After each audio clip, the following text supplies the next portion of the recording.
bringing Gator Nation a different Gator great every episode. This is Jabbar Gaffney. You're listening to the All for the Gators podcast. Hey, I'm Earl Everett. You're not a Gator, you're Gator bait. This is Bo Carroll. Hey, I'm Rita Anthony. This is Chris Rainey. This is Theatric Facing, a.k.a. C4. This is Jack Jackson. Go Gators, the real number one. Hey, man, this is Chad Jackson, and you're listening to All for the Gators, man, here. Go Gators. Hey, this is Jeff Chandler, the all-time leading scorer in Florida football history. This is Tony George. Go Gators. Hey, guys, this is Jarvis Moss. Go Gators. Johnny Rutledge here, and you are listening to All for the Gators podcast. This is Ben Troop, and you listening to the All for the Gators podcast. This is Chris Doring, and you're listening to the All for the Gators podcast. All right. Gentlemen, you better have on your Gators best. We're going to take a pretty important picture there for the social medias. I guess I should have worn a better Gator shirt. Didn't get all dressed up for nothing, as they say in Braveheart. All right.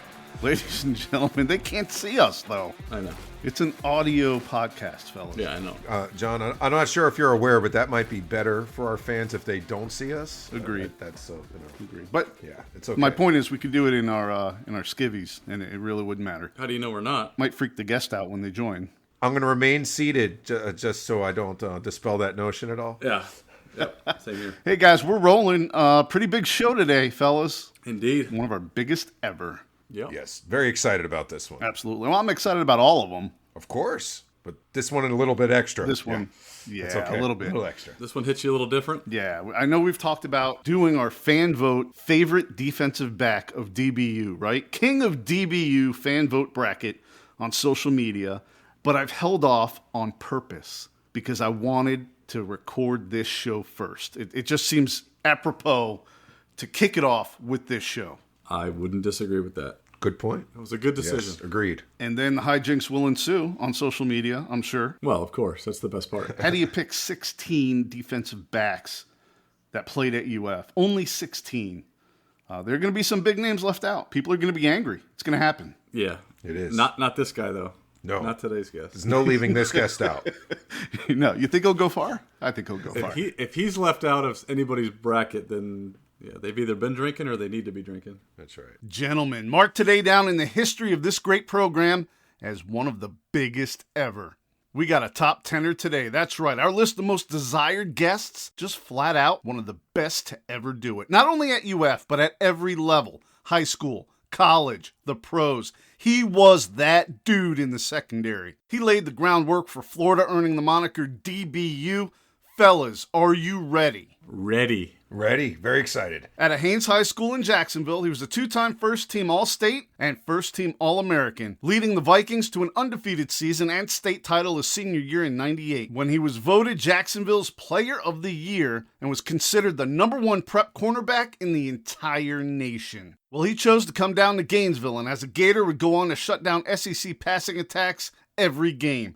87 tackles, 13 passes defended, 8 interceptions in just 22 starts. Oh, and don't forget over 1,000 combined return yards with 2 taken to the house. Two-time first-team All-SEC, two-time All-American, had a huge hand in bringing the SEC championship home in 2000. He would go on to become an NFL first-round draft pick and Pro Bowler, playing a decade in the league for the Eagles, Jets, Vikings, and Raiders. Gator Nation, I present to you NFL All-Pro and UF Athletics Hall of Famer, the electric number 3 in the orange and blue, Mr. Lito Sheppard.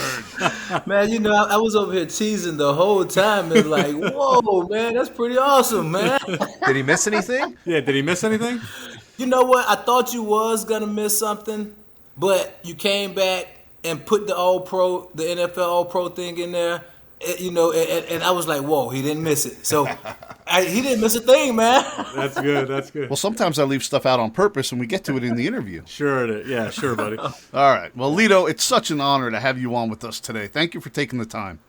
Man, I appreciate it. And like I say, I want to say first, that was an awesome introduction.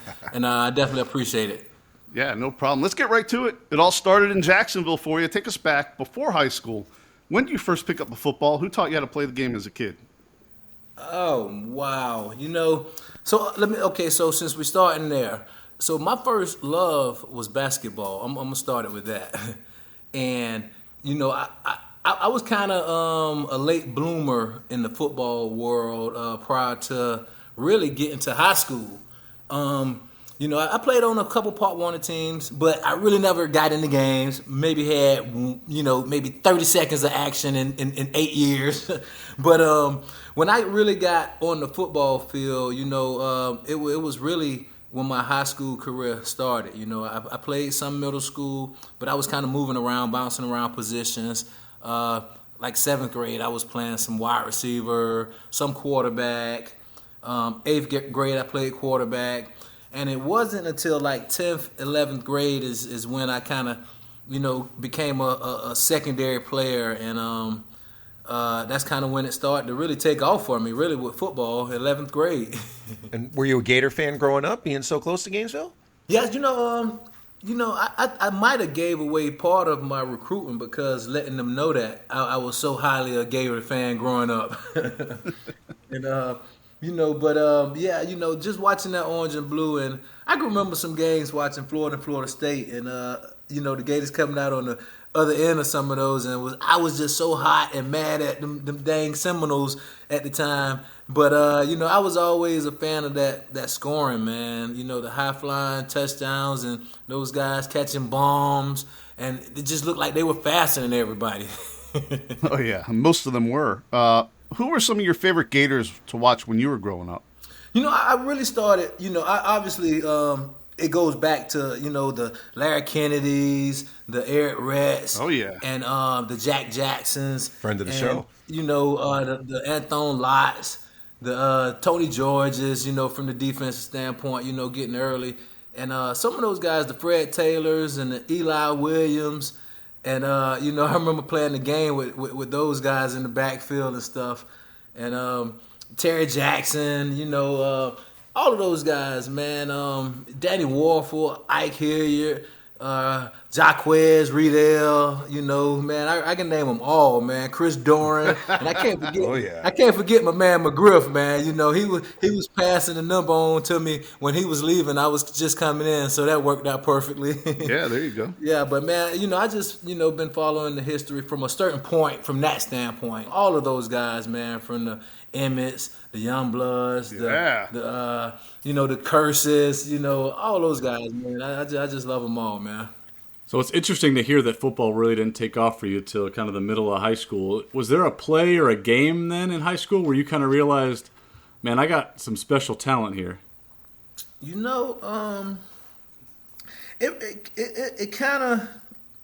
didn't really hit me honestly until mid-season. Like, we already had a bunch of good guys on our team, and nobody really kind of stood out. And I was kind of the new guy on that team in that respect. And, the way we jumped out the gate, 3, 4, 5, 6, 7, and 0, and it just, the respect started just coming from our inner circles first. And, once we started getting the respect from that, we started putting people in the stands. And, with the people in the stands came some of the college recruits. Oh, yeah. And, I could just remember just seeing some of the recruits on the sideline just in some of those early spring practices.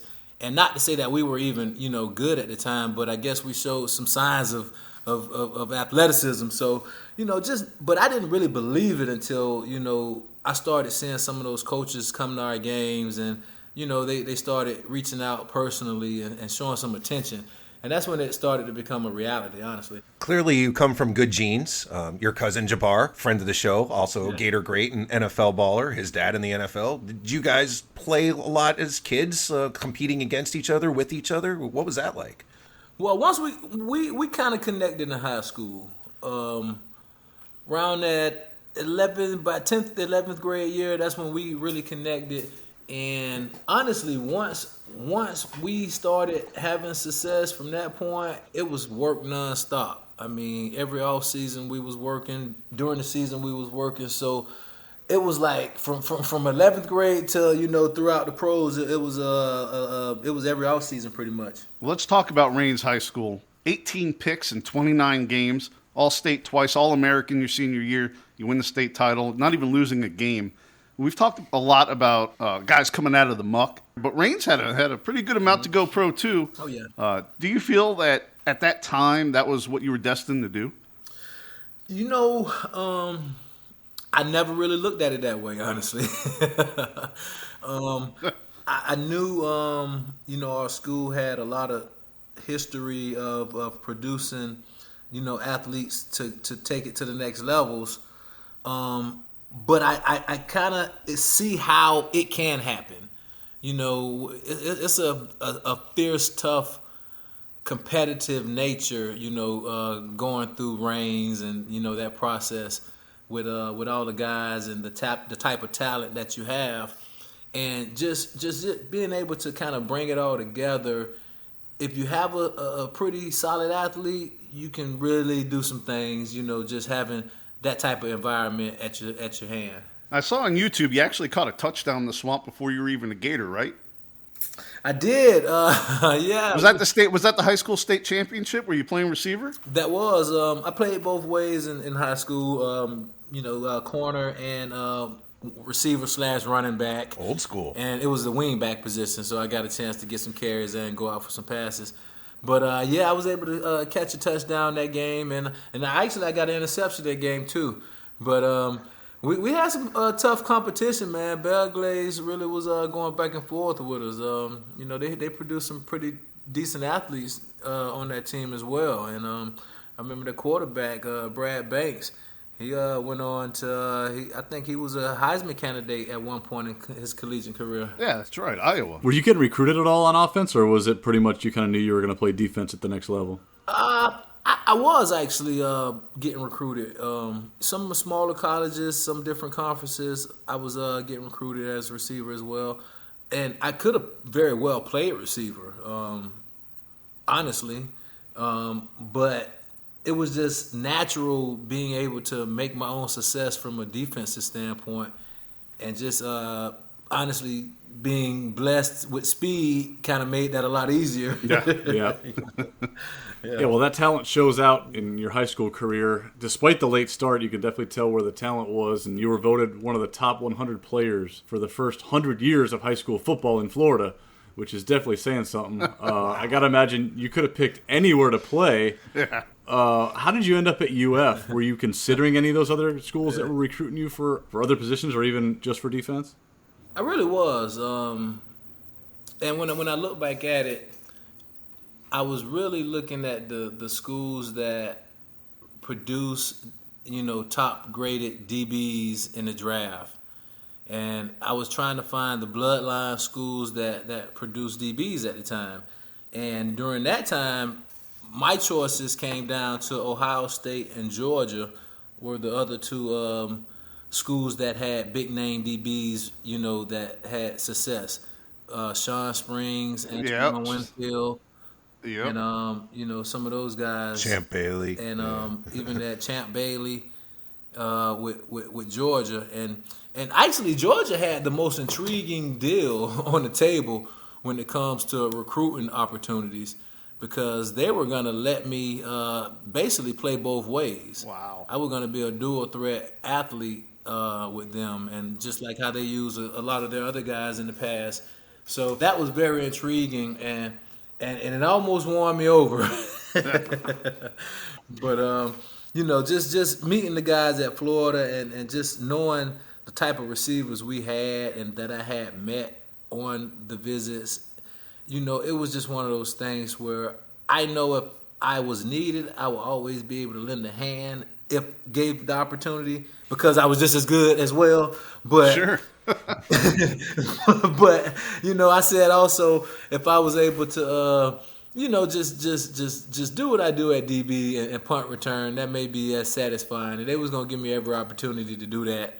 And that year I was going into Florida, it was a young secondary. Some guys had got hurt. Some guys had got, dismissed.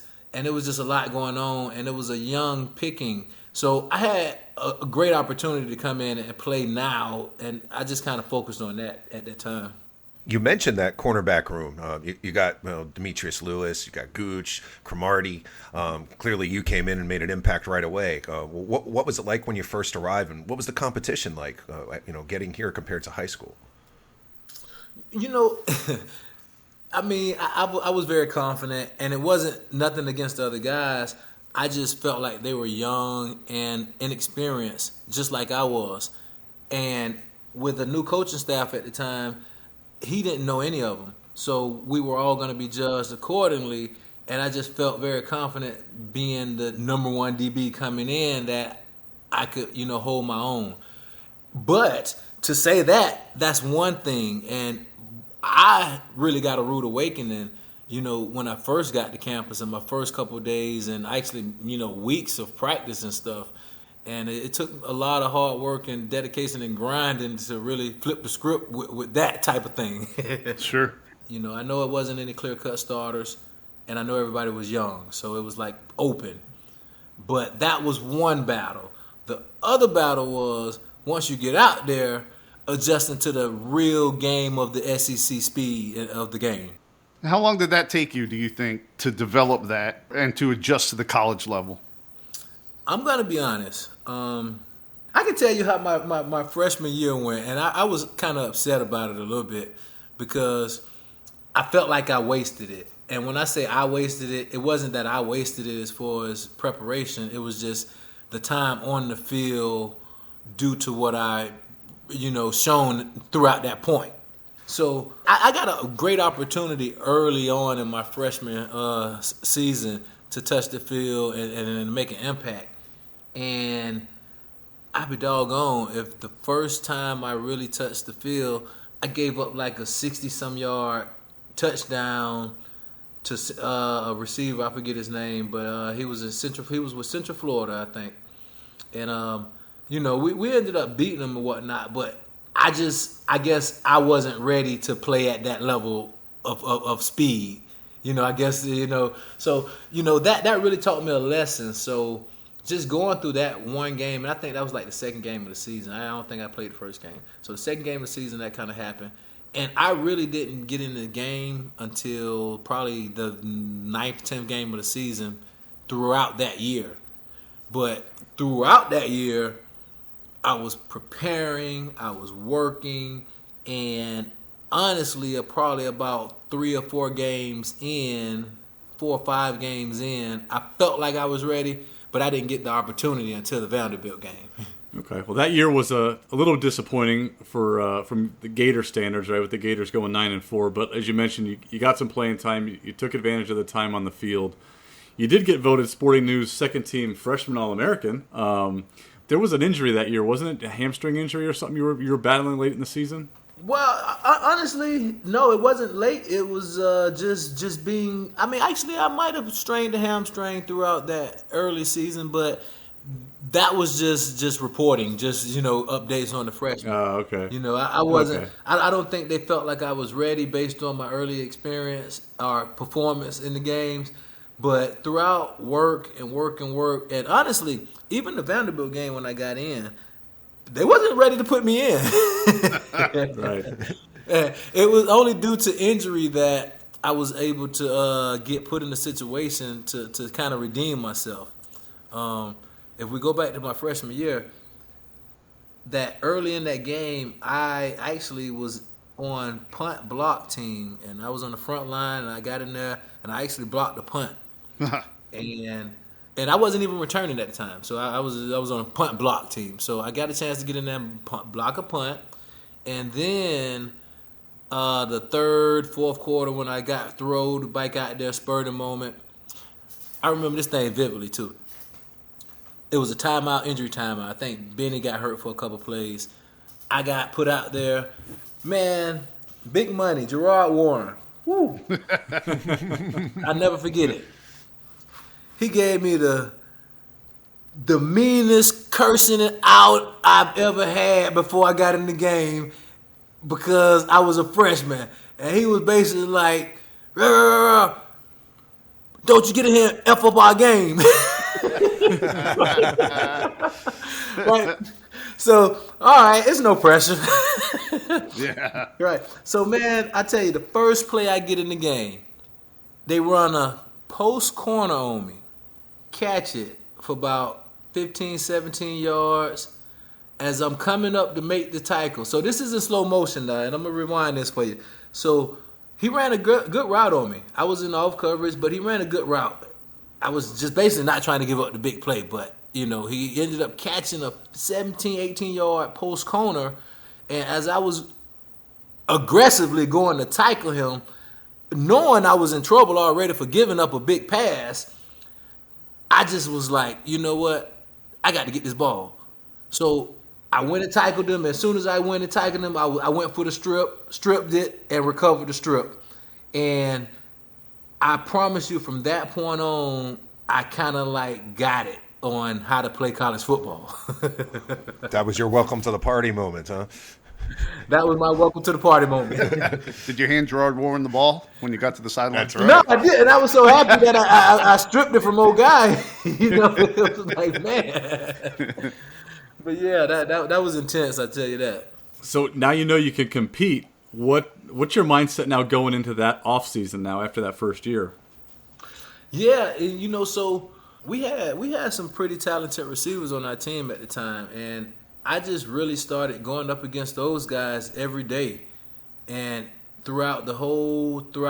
until the bowl game, with Travis Taylor and Darrell Jackson and Alex Willis and Brian Hoggebrook, and you know, I just remember all those guys, and we had the young guys too, you know, Riche and Jabbar and Taylor, Kite, you know, we had a bunch of guys, and you know, it was just I just started competing against those guys because I knew we had, you know, NFL quality receivers. So I just started really honing in on that and just trying to, you know, go against those guys all the time. That experience paid off for you. Next season in 2000, after spring drills, you're voted by coaches as the most improved DB and named starter. Kewan Ratliff is now on the team this year. Obviously, he was pretty successful too. How was the competition with you guys in practice there? Great tandem. One of the best for Gators. That's my guy, man. Like, I love Kewan, man. That's my dude. You know, we had a very similar mentality. Our games was different, but our mentality was almost identical. And when Kewan came, he was supposed to actually come that year before, the year I got in. That's right. That's right. So he was in for a little while that year, and we got a chance to connect and get to know each other. And we knew he had to go back and handle some business or whatnot. So it was just great that he was able to come back. And Kewan is a unique athlete. And just with our mentality, we were able to finesse the position a little bit. We actually have him coming on the show in a couple weeks. Yeah. So we're excited about that. Yeah, he was a smart dude, man, and very, very, very intelligent. That's my man. You know, I wish I could have stayed another year with him, but you know, it's all good. Well, it didn't take you long to make a name for yourself as a starter there in the orange and blue. Week 1 that next season, you have a forced fumble and a 40-yard pick six. How'd it feel to have such a big game in your starting debut? Okay, so let me change that. That wasn't a pick six. Oh? No. And it might have been 53 yards. Oh, a research staff. It was 47 or 53, but it was a punt return. Okay. Still a big play. So that was a punt return. And so I'll tell you what, I really, like, when I say after that Vanderbilt game, things really slowed down for me. And even going into that year's bowl game when we got a chance to play Michigan State and I got a chance to go up against Plexico, even though I was a freshman and he was coming out in the draft that year, he caught one pass on me when I got in to stick him, and I got an interception and a pass deflection, and it was just a real competitive game when I was sticking him and I was attacked, and I felt good going into that game. I felt good, like I say, prior to that. I mean, after the Vanderbilt moving forward, because I had worked a lot and, you know, just kind of figured it out. But it was just really adjusting to the tempo of the game, of the speed. But I really felt good going into that year. But coming into my sophomore year, I was relaxed. You know, I just wanted to go out there, have fun, make plays, and do the same things that I was doing in high school. And, you know, I knew just touching the ball, having the ball in my hand, I can make some plays, and just having the opportunity to do that is when I was able to really show some of my skills. You go on to have a monster season that year. 40 tackles, lead the SEC with 6 interceptions, 1 return for a touchdown. Plus, you led the SEC in punt return average, brought 2 of those back for touchdowns. Well-deserving accolades are starting to come in. All-SEC, first-team All-American. What was kind of the personal growth and success that happened that season? Well, I'll tell you, that was pretty decent, and I appreciate it. But I still felt a little slighted because I didn't make all the teams that I felt like was available to make. Okay. And some of the players that were chosen over me, I just didn't feel like they were showing the quality of play that we was doing. But, they have their picks. So I still felt like I had a grudge on my shoulder, just even with, the success that I had at the time, because I still felt slighted. And, even going into that next year, just some of the other guys getting some of the other accolades as far as some of the other All-American picks, I think, like the Playboy All-American trips and all that stuff. I just felt like, I had a grudge on my shoulder because I wasn't chosen for those things. You felt like you should have been a consensus All-American? Yes, I did. Yeah? We agree. Yeah, playing with a chip, man, it keeps you motivated, I guess. Maybe there's a silver lining. Definitely. Talk about silver linings. Let's talk about the SEC Championship in 2000. Cleared on first down to keep it in the air. Intercepted by Lito Sheppard. Sheppard picks it at the 5. And the Gators with their second turnover of the game. And the exciting Sheppard is down at the 30-yard line. Rush now, prevent against Klein here on first down. And intercepted. Sheppard picks it off for the Gators. That's the 4th Auburn turnover of the game and the 2nd interception for Sheppard. Oh, man. The exciting Sheppard.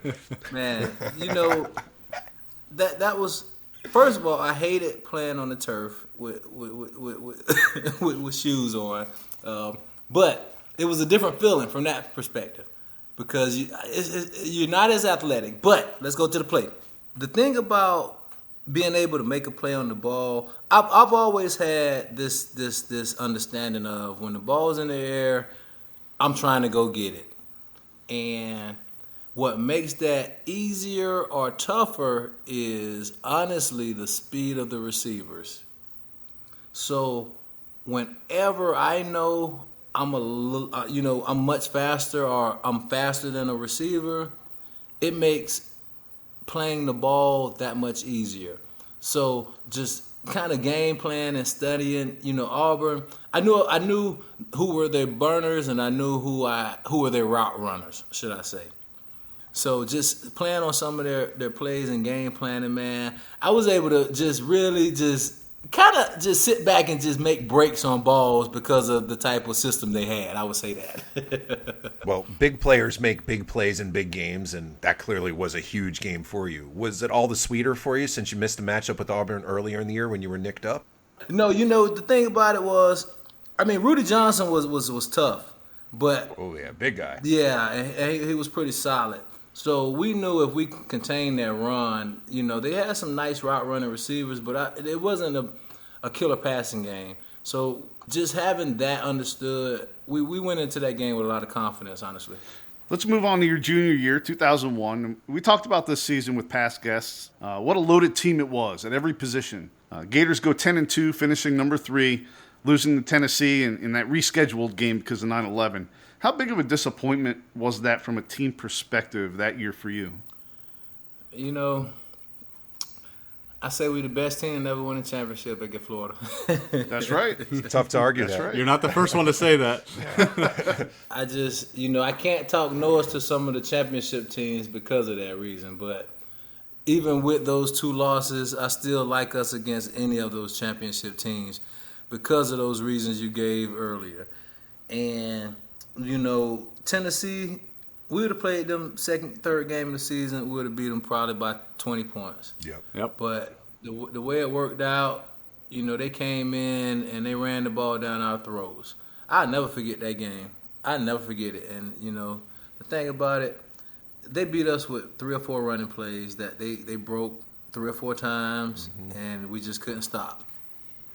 So just that alone, is what gave them that victory. But it was just we didn't make the plays to win that game. Well, you started every game that year, 42 tackles, 2 interceptions. Again, first team All-SEC, All-American. Did Spurrier's decision to leave play a part in your decision to go pro after that season? Or did you already kind of know at that point that you were going pro after that season? No, I mean, it kind of, his decision really kind of did play a role. I knew we were loaded. I knew a lot of guys were going to leave.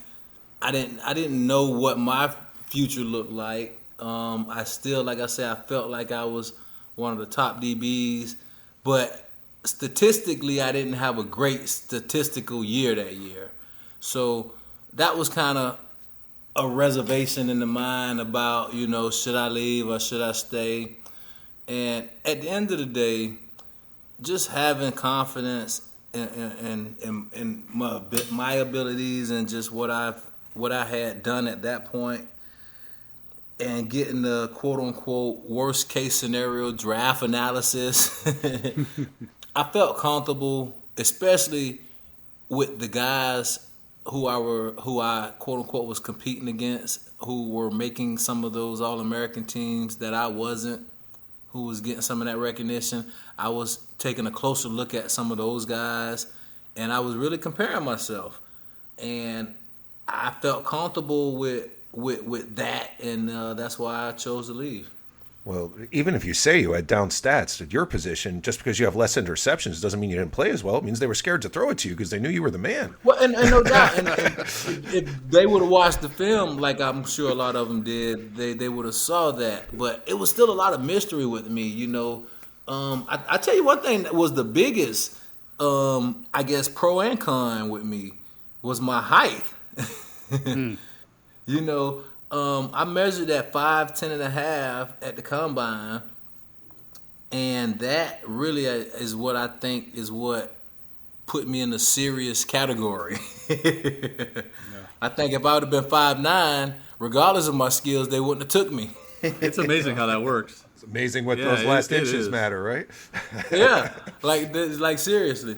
And obviously, it doesn't necessarily make a big difference, but it really does as far as longevity, I think. Well, you spoke to it earlier. You guarded Plexico. He must have been several inches taller than him. Oh, yeah, he was a tall dude. Well, he was. And you handled him well. That should have shown that the height wasn't going to be a problem for you. Well, no, it did, but it showed that I could compete. Sure. But what I did, at the next level, I got another rude awakening. With that one thing, the height of some of those guys, and just being able to make plays in certain points of the field, I had to make adjustments in my game to excel as a rookie and first, second, third year player to be able to have success. So looking back at your Gator career, what would you say you're most proud of? That's a great question. I'm proud of two things. I'm very proud of winning the SEC championship as a team, and I'm very proud of being in the University of Florida Hall of Fame. Those two things are highlights of my career, and they're team achievements in that respect. That's a couple big ones. For sure. Sure is. Before we leave college here, was there anyone you enjoyed playing against and covering more than others? I will say this. I wish we could have played against them a little bit more, but the damn, excuse my language, but them Hurricanes at the team. Yeah, I knew you were going to say that. Knew it. Them Hurricanes, man. When I got a chance to play against Santana Moss and Reggie Wayne. And, was Jeremy Shockey there? Or? Yeah. Yeah, Shockey was there. Clinton Portis was there. I was at that Sugar Bowl. You were hanging with them in the third quarter. They just pulled away late. Yeah, but it wasn't for. It was just screen plays and their running backs. They really kind of got out there with their running back games, but and then their defense was pretty sound. We didn't really make too many plays happen on offense for that game either. So. But they was playing a lot of two-man, I remember that. And we wasn't playing a lot of teams that was able to do that with us. But when they was playing that 2-man, that helped them out a lot. And Ed Reed was back there roaming. You know, he almost made a play on shucks. I remember me. I even got a chance to play offense that game, and he almost picked the pass intended for me. But that game, and I always remember Santana Moss at that time. You know, man, he was shifty, huh? Yeah, that dude was fast, man. He was always one that gave me a headache and damn nightmares. And every time we played them, and when I say every time, I played him that once in that bowl game, but in the NFL. Every time when he was in Washington, man, that was like, dang, like this dude's still running, man. Yeah. All right, let's talk a little bit more about the NFL. 2002 NFL Draft, you go first round, 26th pick overall to the Eagles. Is that why you changed your number from number 3 to number 26? It was. Okay. There you go. Yeah. So in the NFL, you know, you got different positions that can have different numbers, and I think they just changed it as a couple years ago, as far as, you know, different positions can switch numbers or whatnot. But we only could get certain numbers at the time. But it worked out perfect that 26 was available, and I was the 26th pick, and you know nobody kind of really ever made a name of that number at the time. So it was just kind of a marriage in the making. Did you have any idea where you were going to go, just out of curiosity? You know, I thought I did, but it wasn't a Philly. You know, a couple teams were showing a lot of interest. Some teams lied to me early. I'll say this. Baltimore told me they was going to pick me with the 18th pick, and they picked Ed Reed, which was cool. He was a different position, so I didn't feel a certain way. And 2 days before the draft, San Francisco 49ers came and worked me and another DB out. And we worked out, like, man, for 4 or 5 hours straight. Like one of the hardest workouts I've ever had. And when I say 4 or 5 hours, I may be exaggerating, but it was a long workout. And it was an endurance test on the 2 guys that was there, and it was a comparison test. And obviously I shined, but it was a hard workout, and I felt like they really were serious about choosing me if they were going to choose anybody. And they was the pick after Philly. So Philly came in and picked me, and 49ers picked corner Mike Rumph out of Miami. So, you know, that's how that was. And I'm going to tell you this. I think I'm going to be serious with you. And I'm glad I didn't, and I ain't going to say that. But I'm going to say this. The corner, Jammer, was about 6 foot, you know, about 205, 210, ripped up. He was very athletic looking, and you know he was fast. You know he was physical. So he looked like he could play 20 years at corner. So I get why they took him with the 5th pick. But when you talk about the Raiders taking who they took at the time, I think they just took who they thought was the fastest player at the time, because I know their mentality, or at least it was for a period of time. Oh, yeah. They want the biggest or fastest or strongest players. So they wanted the corner, and they took the fastest out of the top-rated ones, and I think they made the bad decision when they did that, though. Well, the Eagles got you, and you end up playing in the NFL for a decade. 19 interceptions, 3 pick-sixes. You make 2 Pro Bowls, and you're voted first-team All-Pro in 04. You played in the Super Bowl in 06. So besides that Super Bowl, what are some of your favorite memories of playing in the NFL? Let's see. You know, I'll tell you this. Both years that I was fairly healthy, I went to the Pro Bowl in.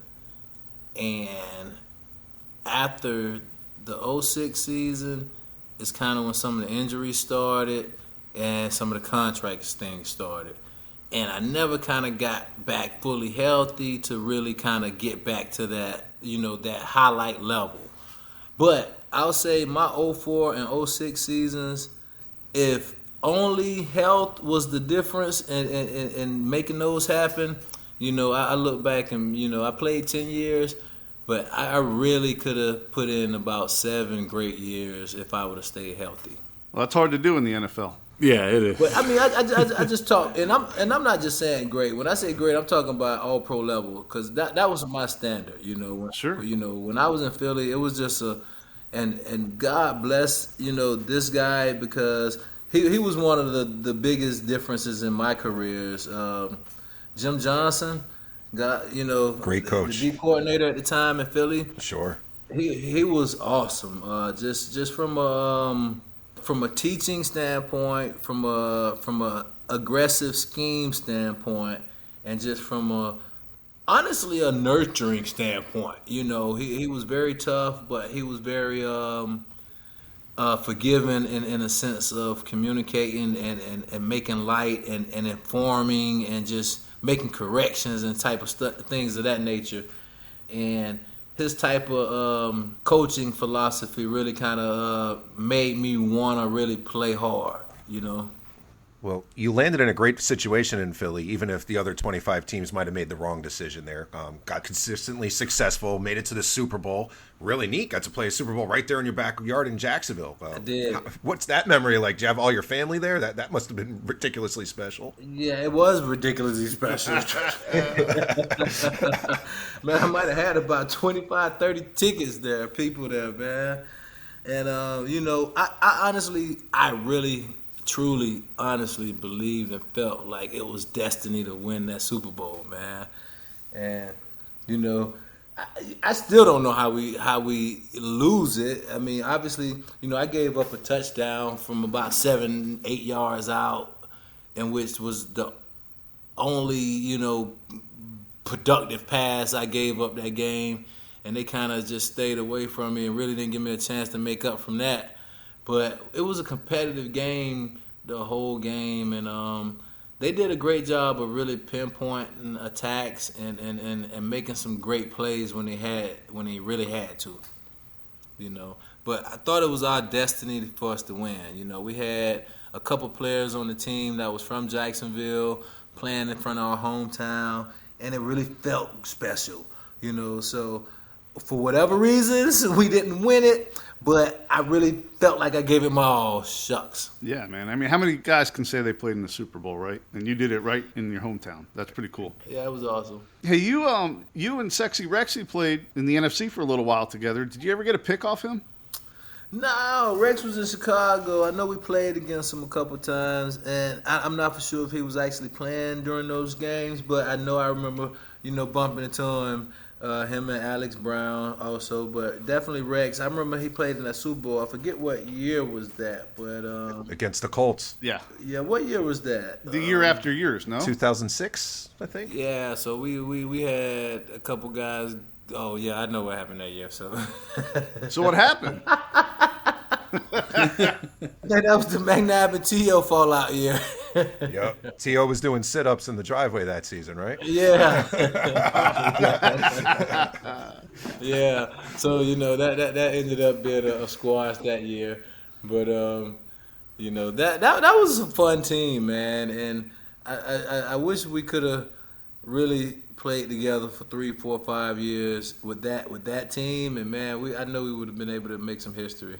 Well, you do get a pick off Bledsoe on the Cowboys.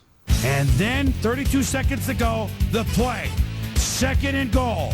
And Bledsoe's going to find T.O. right here. Except it's L-I-T-O. Lito. Oh, one more for the road. Lito Sheppard could go all the way. 102 yards for the sealer, for the backbreaker. Wow. Is that your favorite play of your career or what? It is actually my favorite play of my career. It really is. I never thought about it until you just asked me that. I'm going to tell you why. That was my first game back from a ankle injury or something like that. And I was a bit nervous that game, going into that game, because I had missed about 3 or 4 games, and I know it was a Monday Night Football.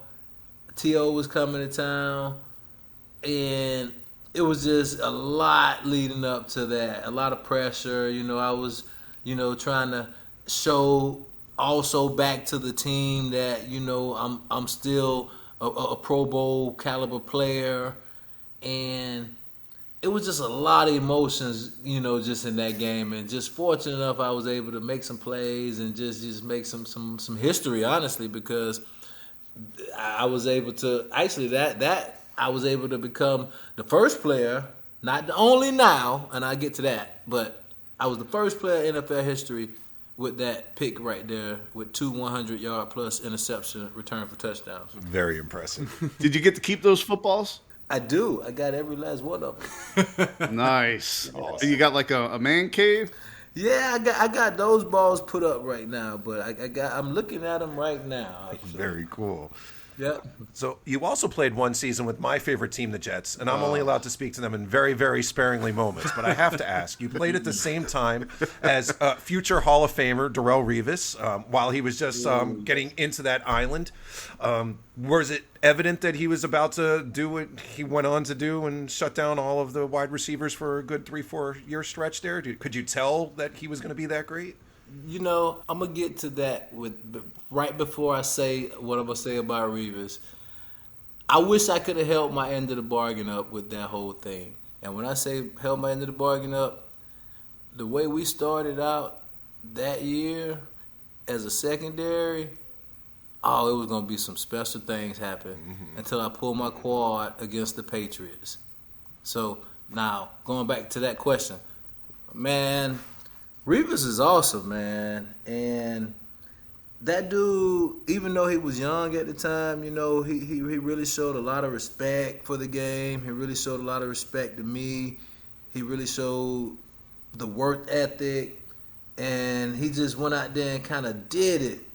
And I respected him for all of that. And, even as good as I was, I looked at it as, man, he taking a whole lot of pressure off of me. And if I could just go out here and dominate these number 2 and 3 receivers, because if he taking care of the number 1s, I knew I was that good still. And that's what we showed those first 3 games. And it was just something in the making that was going to be special. But I knew he was going to be really good. And I'm glad he's a Hall of Famer, and he's a great person, great player, and he gets all my respect because I got a chance to see it, work with it, and work against it in competitiveness, and he's the real deal. All right, back to Gainesville, 2018. You mentioned one of your proudest moments as a Gator. You're inducted into the UF Athletic Hall of Fame. We've had a bunch of guys on the show that we feel are still waiting for that call, and we believe they deserve to get in, but that's a different discussion. What's it like for you to be in the UF Hall of Fame? Like I said earlier, that was one of the most memorable, special moments, that I always hold dear to my heart as far as any of my achievements. And just looking back at it, if anybody asked me how did I get there, you know what I did? I did some key things and some key moments. And I just look back at, the plays that I made, and I try to look at what did it mean to the team, what did it mean to the fans, what did it mean to the energy, and what did it do for us. And just when I look at that, I've always been the type of player, I don't make a lot of plays, but I make a lot of special plays. And that's just been the MO of kind of my whole career, and is what has kind of landed me with special years, So just being able to capture the hearts of, the judges and the fans and the spectators of people who make those decisions, I appreciate those moments because, I do feel like they were key moments to our team's success, and not only just my success, and just even, going back to even becoming a Gator. Like I said, just some of my, factors into becoming a Gator. I just played with hard. I felt like I tried to do it the right way, and I felt like I represented the orange and blue the proper way. So, I respect everything I achieved from that standpoint, and I appreciate it. So, it's always Go Gators in my heart, Nice. So after your playing days, you go on to coach a little bit. You help the Eagles out and even go to the Orlando Apollos of the AAF. Did you enjoy coaching? Are you still doing that today? I did, man, and I do. That was a great opportunity, just having the connection with Spurrier, but just going in and trying to do a great job and learn the operations of coaching. It was awesome, and I think we had a lot of success with our team, with our secondary, and just making plays back there. And I definitely stay around coaching. I still get out there around my high school some days when I'm available to give some hands, but because my son is also playing. But I kind of just dib and dab, just not stepping on toes, but just trying to add some value to any program I choose to be with. Your son's in high school? Yes. All right, future Gator? I don't know. He kind of takes after his mom, but he's very athletic and he's very sharp. He's a super smart guy. He may be a valedictorian this year. Nice. This high school, so impressive. That's going to be super awesome. But he takes a little bit more than his mom heights, which is kind of shorter than I am. So that's kind of tough. Oh, okay.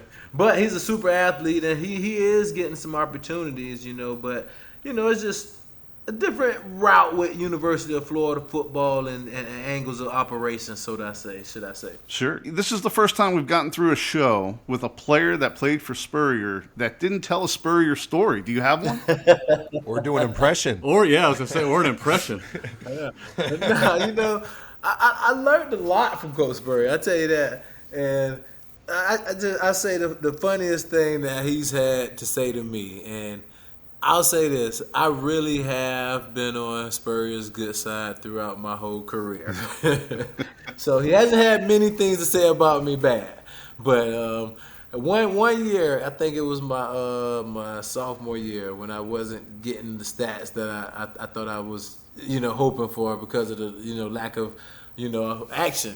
But some of the receivers was messing with me or whatnot, and they was just calling me sorry and this and that, and they asked Coach Spurrier for his opinion, and Coach Spurrier was like, "Well, hey, I guess Lito, you just ain't got it anymore."